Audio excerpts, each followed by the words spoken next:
दोस्तों, इनकलाब जिंदाबाद चैनल में आपका स्वागत है। अगर आप हमारे चैनल में पहली बार आए हैं तो नीचे दिए लाल बटन को, सब्सक्राइब बटन को जरूर दबाएं और साथ में बेल आइकन को भी दबा दें। बहुत बहुत धन्यवाद। इनकलाब जिंदाबाद।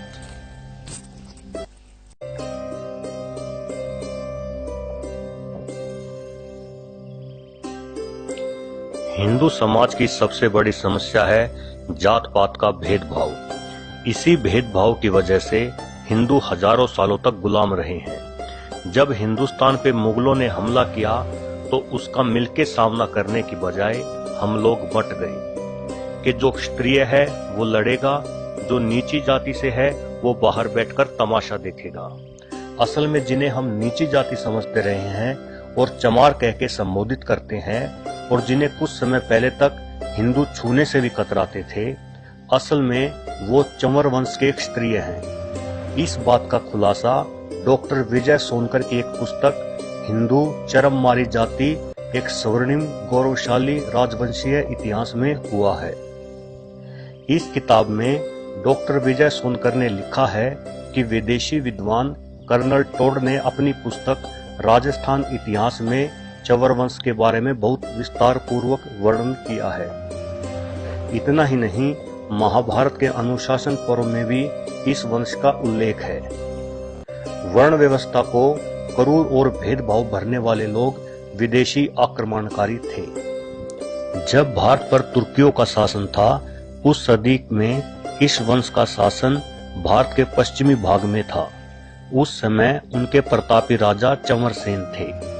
आज के समाज में जिनको चमार बुलाया जाता है, इतिहास में कहीं भी इस जाति का कोई उल्लेख नहीं है। ना ही प्राचीन काल में यह शब्द पाया जाता है और ना ही इस नाम की कोई जाति है। चमार शब्द का उपयोग सबसे पहले सिकंदर लोदी ने किया था।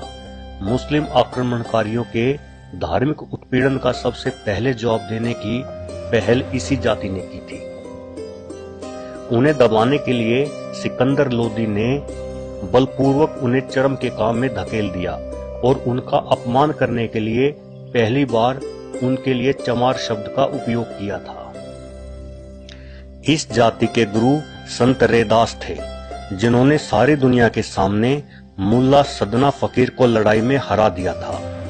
मुल्ला फकीर ने अपनी हार मान ली और वह हिंदू बन गई, लेकिन सिकंदर लोदी गुस्से से आग बबूला हो गए।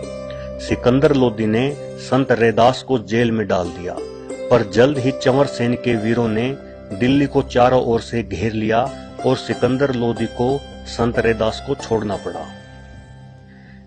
इस वर्तमान पीढ़ी की विडंबना देखिए कि हम इस महान संत के बलिदान से अनभिज्ञ हैं। कमाल की बात तो यह है कि इतने जुल्म सहने के बाद भी इस वंश के वीर हिंदू ही बने रहे और उन्होंने इस्लाम को नहीं अपनाया। गलती हमारे समाज में है। हम हिंदुओं को अपने से ज्यादा भरोसा वामपंथियों और अंग्रेजी के लेखन पर है।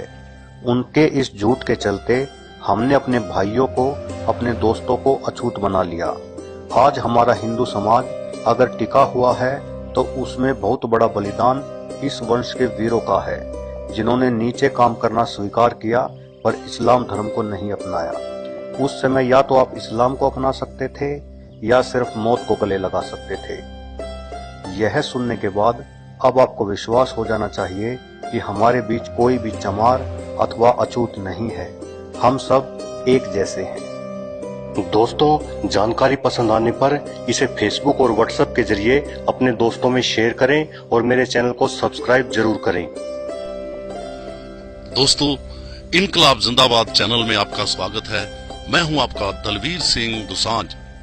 दोस्तों, अगर आपको ये जानकारियां अच्छी लगती हैं तो आप हमारे चैनल को सब्सक्राइब कीजिए, नीचे दिया लाल बटन को दबाइए, उसके साथ बेल आइकन का जो बटन है उसको दबा दीजिए ताकि हम कोई भी वीडियो डालें आपको उसकी जानकारी जल्द मिल जाए। आप इस तरह ही हमारे साथ बने रहिए। इनकलाब जिंदाबाद।